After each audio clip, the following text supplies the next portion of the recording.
Olá, boa noite, meus irmãos e meus amigos, que a graça e a paz do nosso Deus Cristo seja sobre a vida de cada um de vocês. Meu nome é Marli Moura, eu sou missionária da Igreja Batista Novo Horizonte, Natal, RN, e estou aqui com você mais uma vez para meditar acerca da Palavra de Deus.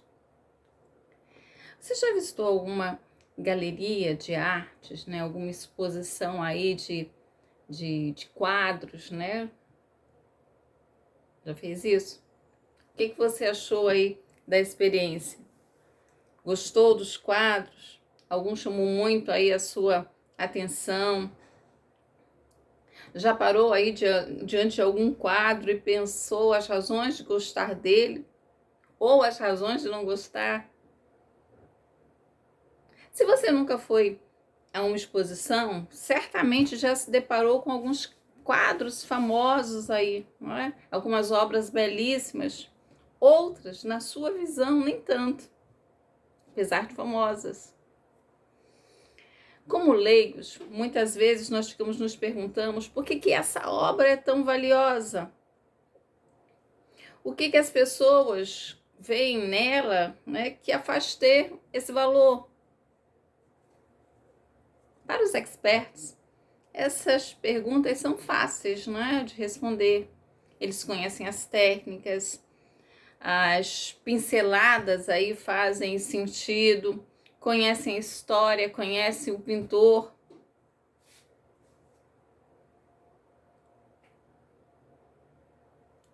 Você sabia que diante dos quadros da vida, isso também é assim? Nem sempre você vai conseguir aí olhar para o que acontece ao seu redor, né, ao nosso redor, e termos aí a impressão correta. Nem sempre entendemos aquilo que está sendo pintado. Discordamos muitas vezes, né, das coisas que estão acontecendo, que estão sendo pintadas nas nossas vidas. Nem sempre vamos apreciar aí o resultado final.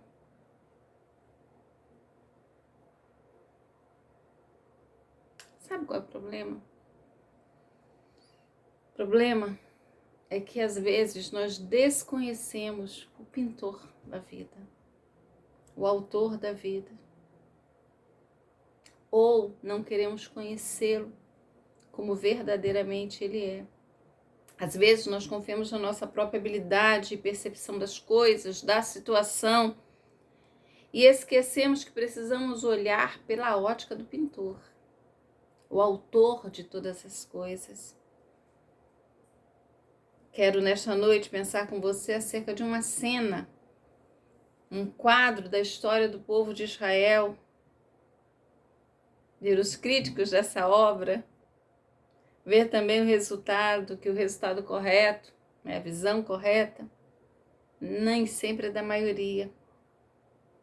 Mas a visão correta neste caso é do grupo que realmente conhece aquele que escreve, que pinta a história.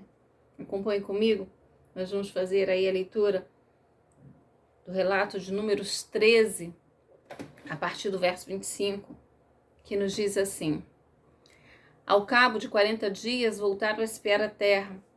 Caminharam e vieram a Moisés e Arão e a toda a congregação dos filhos de Israel no deserto de Parã. Deram-lhes conta a eles e a toda a congregação e mostraram-lhes o fruto da terra. Relataram a Moisés e disseram: Fomos à terra a que nos enviaste e verdadeiramente mana leite e mel. Este é o fruto dela. O povo, porém, que habita nessa terra é poderoso, e as cidades muito grandes e fortificadas. Também vimos ali os filhos de Anak. Os amalequitas habitam na terra do Neguebe. Os heteus e os jebuseus e os amorreus habitam na montanha. Os cananeus habitam ao pé do mar, pela ribeira do Jordão. Então Caleb fez calar o povo perante Moisés e disse: Eia, subamos e possuamos a terra, porque certamente prevaleceremos contra ela. Porém, os homens que com ela tinham subido disseram: Não poderemos subir contra aquele povo, porque é mais forte do que nós. e diante dos filhos de Israel infamaram a terra que haviam espiado, dizendo: a terra pelo meio do qual passamos a espiar é terra que devora os seus moradores, e todo o povo que vimos nela são homens de grande estatura. Também vimos ali gigantes, os filhos de Anak, são descendentes de gigantes, e éramos, aos nossos próprios olhos, como gafanhotos, e assim também o éramos aos seus olhos. No capítulo 14,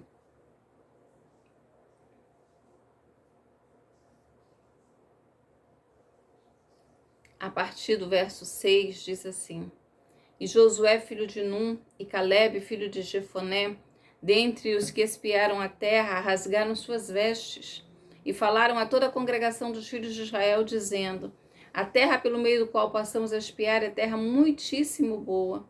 Se o Senhor se agradar de nós, então nos fará entrar na terra e nola dará. Também terra que mana leite e mel. Tão somente não sejais rebeldes contra o Senhor e não temais o povo desta terra, porquanto, como pão, os podemos devorar. Retirou-se deles o seu amparo. O Senhor é conosco, não os temais. O livro de Número, para você aí que não conhece, ele vai tratar, aí ele vai falar das lutas e das vitórias do povo de Israel, desde a saída ali do entorno do Monte Sinai, até as fronteiras da Terra Prometida, a terra que o Senhor havia dito que daria àquele povo. Além disso, o livro de Números, ele vai falar aí, vai trazer narrativas acerca da lei civil, né, e ritual. O título desse livro, no hebraico, significa no deserto, né, o tempo ali que eles passaram no deserto, a trajetória deles pelo deserto. E aí no capítulo 13 a gente tem a ida dos espias à terra de Canaã. Deus os tira do Egito com uma promessa que os levaria para a terra, uma terra que ele já havia prometido, né? Uma promessa antiga que ele havia feito. Antes até do povo, dessa nação existir enquanto nação. O que eles deveriam fazer? O que eles deveriam ir lá e olhar? Ver a terra. É isso que Moisés diz a eles: veja a terra. Ver quais são as condições daquela terra, as condições de defesa. E saber também as condições de vida, como era, né? Como seria viver naquela terra. Era bom para habitar? Vejam isso. Quando os espias voltam, né, 12 homens estão indo espiar a terra, e quando eles voltam aí sabendo que aquela terra tem um valor muito bom. A terra, é boa para a agricultura, era boa para plantar e para colher. Eles vão dizer, né, vão usar a expressão que era uma terra que manava leite e mel. Os 12 concordam com isso. Mas há um ponto de discórdia em relação a poder possuir ou não aquela terra. Então, olha aqui um quadro pintado. É uma terra pintada muito boa. É uma terra que produzia, que dava um fruto de excelente qualidade. Mas eles começam a colocar nessa tela, nessa pintura aí, homens muito fortes, muros altos demais, intransponíveis. Eles olham para a terra e eles conseguem ver apenas isso. E vendo isso, homens fortes, homens guerreiros, cidades fortificadas, eles olham para isso e acham que é impossível conquistar aquela terra. E vão olhar mais. vão olhar para si e se sentirem pequenos. Eles olham para o quadro e a conclusão é que aquela era a terra que devora os seus moradores. Dos 12, 10 têm essa visão em relação a conquistar, a poder conquistar ou não aquela terra.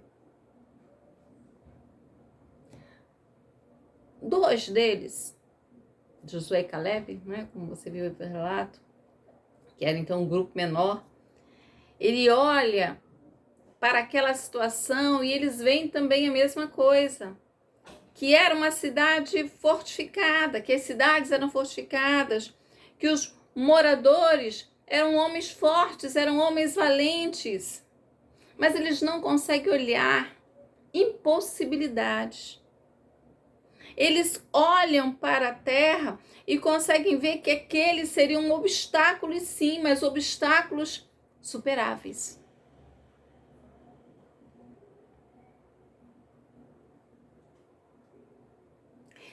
Se eles estivessem se pintando naquela tela, o grupo maior se colocaria como gafanhotos sendo devorados. O grupo menor olha para aquela tela e vê aqueles moradores como pão.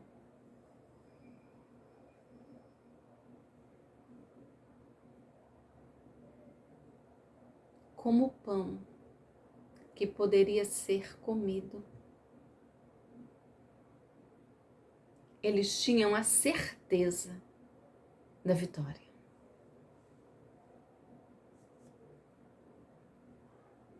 Eles tinham a certeza da vitória.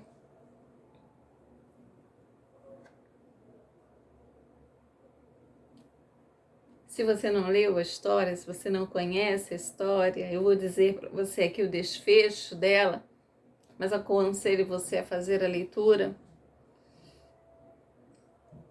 Aquele povo, ele poderia ter chegado na Terra Prometida num curto período de tempo.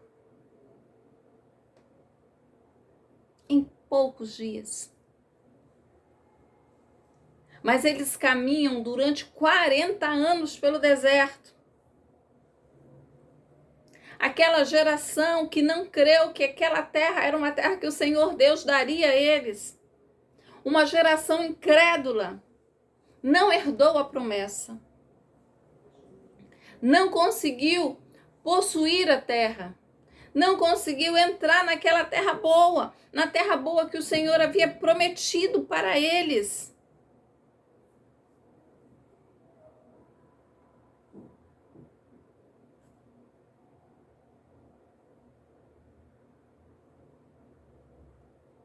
Mas o que isso tem a ver com a minha vida? O que isso tem a ver com a nossa vida?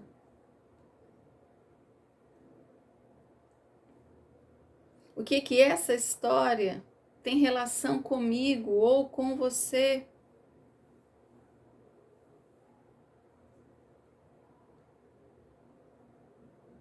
A primeira coisa que eu gostaria de dizer para vocês nessa noite é que nós desconhecemos muitas vezes o que está sendo pintado, o que acontece de fato nas nossas vidas, como é que Deus está planejando aí as nossas vidas.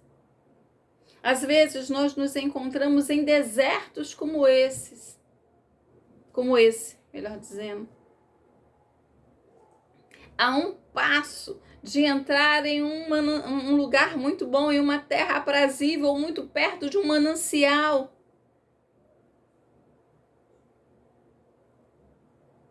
Mas às vezes ficamos parados, olhando para os obstáculos ou para as dificuldades.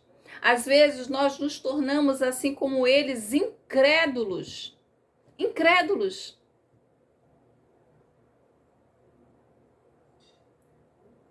incrédulos de que Deus pode mudar as situações, incrédulos de que Deus tem o poder para fazer todas as coisas. Muitas vezes nós nos desconhecemos o Senhor, o seu poder, quem Ele é.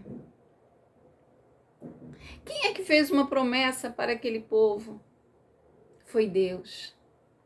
E Deus, Ele é fiel em cumprir a sua promessa. Ele é fiel em cumprir a sua palavra.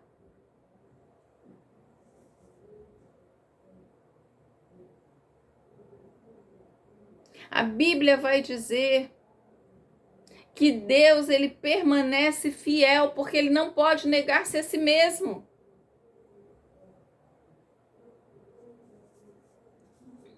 Por que você precisa saber disso? Para não se tornar um incrédulo. Para não olhar para as circunstâncias, para as situações e achar que elas são maiores que Deus.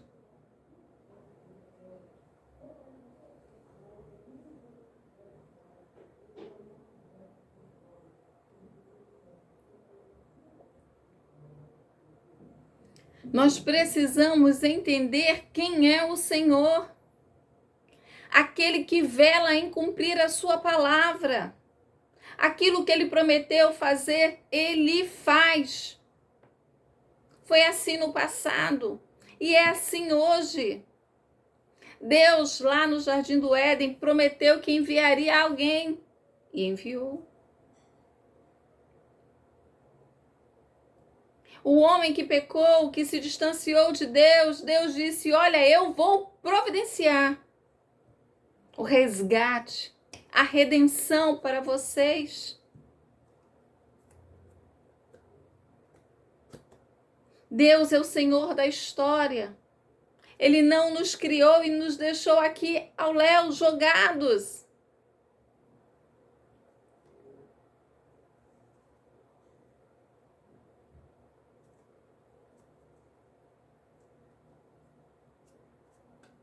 Olhar para um quadro às vezes é fácil, mas olhar para o quadro da nossa vida, o quadro do mundo, as coisas que acontecem, às vezes isso se torna mais difícil. Olhar para os obstáculos, para as dificuldades que surgem e permanecer forte também é difícil. Mas deixe-me dizer uma coisa para você.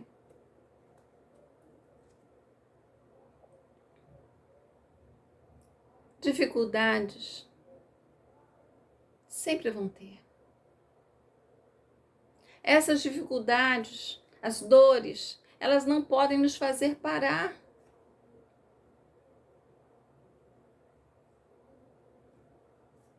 Nós precisamos encarar, sim, os problemas de frente e saber que eles existem. Você conhece a história de Davi e Golias? Será que Davi não conseguia ver Golias? Será que Davi não conseguia perceber que aquele era um guerreiro, era um valente? Será que Davi não sabia que aquele homem era alguém que dava ao seu povo inúmeras vitórias? Será que Davi não conseguia perceber quem ele era? Pequeno, inexperiente. Meus irmãos, ele tinha essa visão. Ele não era um louco. Entretanto, ao olhar para Golias, mais do que ver o tamanho dele, ou mais do que ver as suas próprias limitações, as limitações de Davi, aquilo que lhe faltava,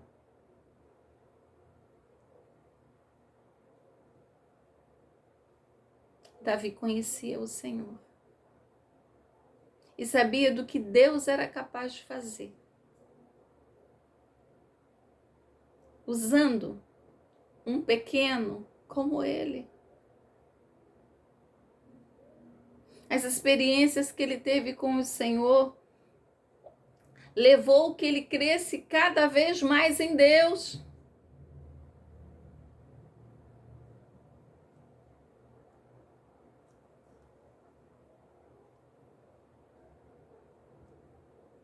Você precisa saber quem é Deus, o Deus que promete, o Deus que faz. Sabe o que aquele povo também esqueceu? Quem eles eram. Às vezes nós esquecemos quem é que nós somos. Que nós somos pessoas importantes e valiosas para Deus. Que Ele tem cuidado das nossas vidas.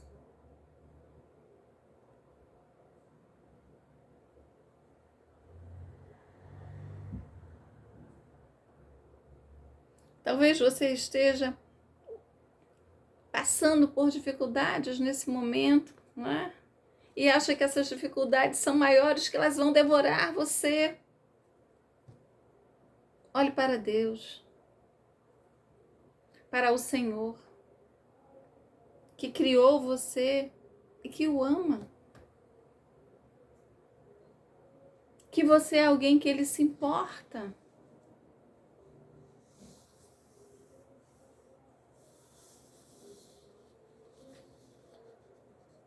Que Ele não quer que você fique parado aí diante das dificuldades, das adversidades deste mundo, mas que Ele quer que você creia na sua palavra, na sua promessa.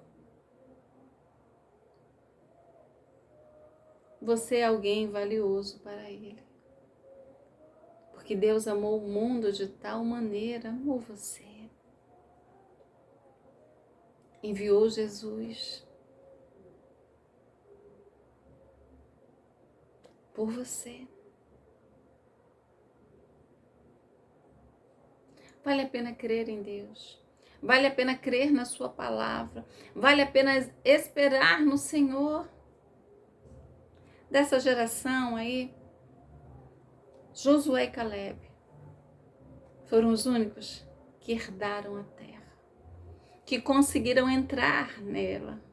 Aquela geração, 40 anos, passou pelo deserto e eles pereceram nesse deserto. Seus filhos entraram. A geração seguinte entrou. Mas daquela geração que não creu na promessa de Deus, eles perderam aí a bênção de entrar, de desfrutar de uma terra que o Senhor havia preparado para ele. Eu não sei o que vai acontecer com a gente neste tempo, né? Quais são aí as cenas que nós vamos ver, as tristezas que nós vamos ter. Eu tive hoje uma tristeza, assim, algo que eu nem imaginava que iria acontecer, que iria vivenciar. E a nossa vida é assim, não é? Acontece quando você perde alguém que você não espera e fica, meu Deus, como é que isso pode acontecer? Mas Deus não perdeu o controle de nada.